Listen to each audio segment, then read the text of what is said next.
ಋಷಭ್ ಪಂತ್ ಅವ್ರದ್ದು ಒಳ್ಳೆಯ ವಿಚಾರ ಐತಿ, ಅದನ್ನು ಬಿಟ್ಟು ಬೇರೆ ವಿಚಾರ ಏನಿಲ್ಲ. ಅವರೊಂದು ಸಹಾಯ ಮಾಡಿದಾರು, ಅದನ್ನು ನೋಡ್ರಿ. ದುಡ್ಡೇನ್ ಸ್ವಾಮಿ ತಲೆ ಎಡ್ಕರು ಸಂಪಾದನೆ ಮಾಡ್ತಾರೆ, ಜನರನ್ನ ಜಾಗೃತರನ್ನಾಗಿ ಮಾಡೋದು ಅದೇ ನಮ್ಮ ಉದ್ದೇಶ. ಋಷಭ್ ಪಂತ್ ಅವ್ರು ಅಷ್ಟು ಸಂಭಾವನೆ ತೊಗೊಂಡ್ರು, IPL ದಾಗ ಇಟ್ಟು ತೊಗೊಂಡ್ರು ಅಂತಾರೆ.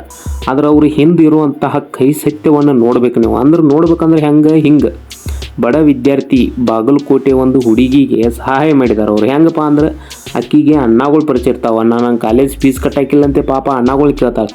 ಹಂಗೆ ಅವ್ರಿಗೆ ಪರಿಚಯ ಇದ್ದವ್ರು ಋಷಭ್ ಪಂತ್ ಅವ್ರಿಗೆ ಇದು ಹೊಕ್ಕತಿ, ಈ ಹುಡುಗಿಗೆ ಸಾಲಿ ಕಲಿಯಾಕ ರೊಕ್ಕಿಲ್ಲ, ಅದಕ್ಕೋಸ್ಕರ ಅಂತೇಳಿ ಋಷಭ್ ಪಂತ್ ನಿಂತೇಳಿ ಹೋಗ್ಬಿಟ್ಟಿಗೆ ಅವ್ರಿಗೆ ಡೈರೆಕ್ಟ್ ಅಮೌಂಟ್ ಟ್ರಾನ್ಸ್ಫರ್ ಮಾಡಿದ್ದಾರೆ. ನೋಡ್ರಿ ಋಷಭ್ ಪಂತ್ ಹಂಗೆ ಎಷ್ಟು ಹುಡುಗಿಯರಿಗೂ ರೊಕ್ಕ ಕೊಟ್ಟಿರ್ಬೋದು ಸಾಲಿ ಕಲಿಸಾಕ. ಆದರೆ ಯಾರಿಗೂ ಗೊತ್ತಾಗೋದಿಲ್ಲ, ಅವ್ರು ಅಷ್ಟು ರೊಕ್ಕ ತೊಗೊಂಡ್ರು ಇಟ್ಟು ರೊಕ್ಕ ತೊಗೊಂಡ್ರು. ಆದ್ರೆ ಅವ್ರು ಹಿಂದೆ ಸಹಾಯ ಮಾಡಿರ್ತಾರಲ್ಲ ಅದು ಅವ್ರನ್ನ ಕಾಪಾಡ್ತೈತೆ ಅಂತಾರಲ್ಲ, ಅದು ಕರೆ ಐತಿ.